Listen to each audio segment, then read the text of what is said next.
আসসালামু আলাইকুম সবাইকে, কেমন আছেন সবাই? আমাদের টুনটুনির গায়ে এই ড্রেসটা পরা দেখে নিশ্চয়ই বুঝতে পেরেছেন আজকে আমরা কোথায় যাচ্ছি। এখন আমরা চলে যাচ্ছি আতসুগিতে, জাপানের সামার ফেস্টিভ্যাল দেখতে।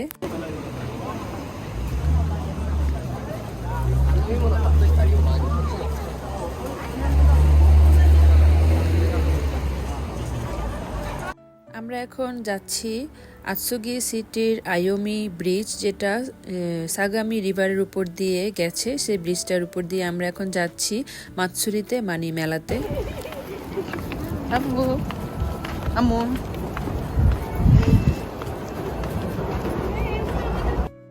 আমার অনেক দিনের শখ ছিল যে আমার মেয়েটাকে একটা কিমোনো পরাবো, জাপানিজ ট্রেডিশনাল ড্রেস, এবং সেটা আজকে পরিপূর্ণ করতে পেরেছি, তাই আমি অনেক খুশি। আর সেও কিন্তু অনেক বেশি খুশি এবং এক্সাইটেড এই কিমোনো পরে মেলাতে যাচ্ছে বলে। এই মাতসুরিটা হচ্ছে জাপানিজদের সামারের খুবই জনপ্রিয় একটা ফেস্টিভ্যাল।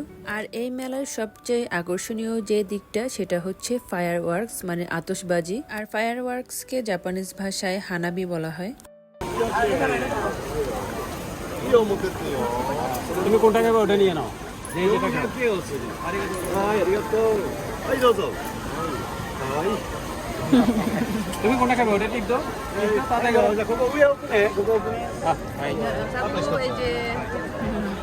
দাঁড়াও, এটা যাওয়াতে। মেলার মধ্যে বাচ্চাদের সবচেয়ে পছন্দনীয় যে জিনিসটা সেটা হচ্ছে গিয়ে এই বরফের গোলা। আর এটা যখনই তারা মেলাতে আসবে মাস্ট এটা তাদের চাই, কারণ এটা তাদের খুবই পছন্দের একটা জিনিস। স্ট্রবেরি ফেলবেন না? না স্ট্রবেরি নাও। কেন নিবা না?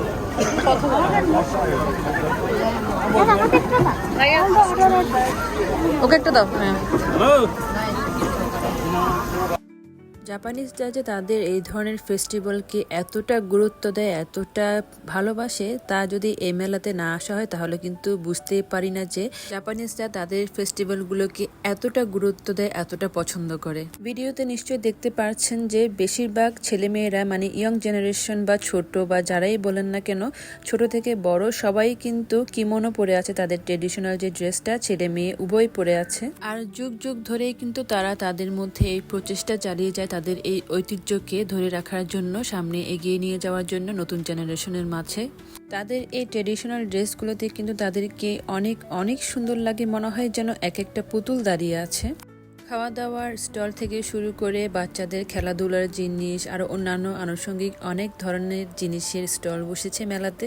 আর মেলাতে আসলে তো তাদের কোনো কথাই নেই, তাদের এটা খেতে মন চায়, এটা কিনতে মন চায়, ওইটা কিনতে মন চায়। এখন তাদের ফ্রেঞ্চ ফ্রাই খেতে মন চেয়েছে, তাই তারা এখন ফ্রেঞ্চ ফ্রাই নিয়েছে।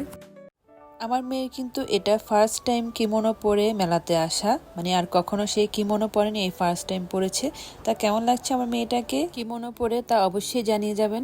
এরপরে চলে এলাম চকলেটের স্টলের সামনে। এই যে দেখুন, এখানে বিভিন্ন কালারিং চকলেটের কি বলে এটাকে, বানানা স্টিক রাখা আছে। মানে মেইন হচ্ছে এটা বানানা দিয়ে তৈরি একটা চকলেট। এই সবগুলোই বানানা দিয়ে তৈরি, এক একটা এক এক রকম কালারের, এবং উপর দিয়ে একটু ডিজাইন করে দেওয়া আছে, মানে যার যেটা পছন্দ সে সেটা কিনবে। এটা মানে মূল কথা হচ্ছে বাচ্চাদেরকে কিভাবে আকর্ষিত করা যায় এটা তারা খুব ভালো করে জানে।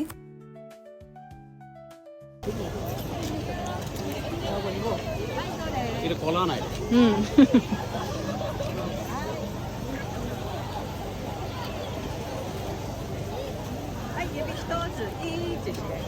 はい、400円お釣りね。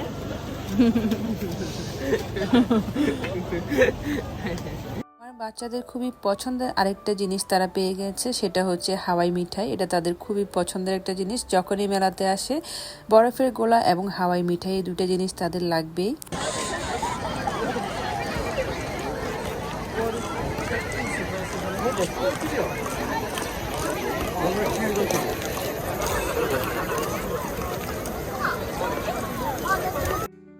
আস্তে আস্তে কিন্তু দেখতে দেখতে অন্ধকার হয়ে আসছে, মানে সন্ধ্যা হয়ে যাচ্ছে। আর সন্ধ্যার পরেই শুরু হবে অন্ধকার আকাশে ফায়ার ওয়ার্কস। আর সেই আতশবাজি দেখার জন্যই কিন্তু দেখুন সবাই যে যার যার মতো করে জায়গা দখল করে নিচ্ছে আগে থেকেই, মানে কেউ উপরে কেউ নিচে, কেউ যে যেভাবে পারছে সেভাবেই কিন্তু আগে থেকে জায়গাটা ঠিক করে রাখছে। মানে সন্ধ্যা হবে, শুরু হবে হানাবি এবং সেটা দেখার জন্য। তাহলে চলুন আর কথা না বাড়িয়ে সবাই মিলে অন্ধকার আকাশে হানাবি দেখি মানে আতশবাজি দেখি। কাউন্টিং শুরু, সান, নি, ইচি, স্টার্ট।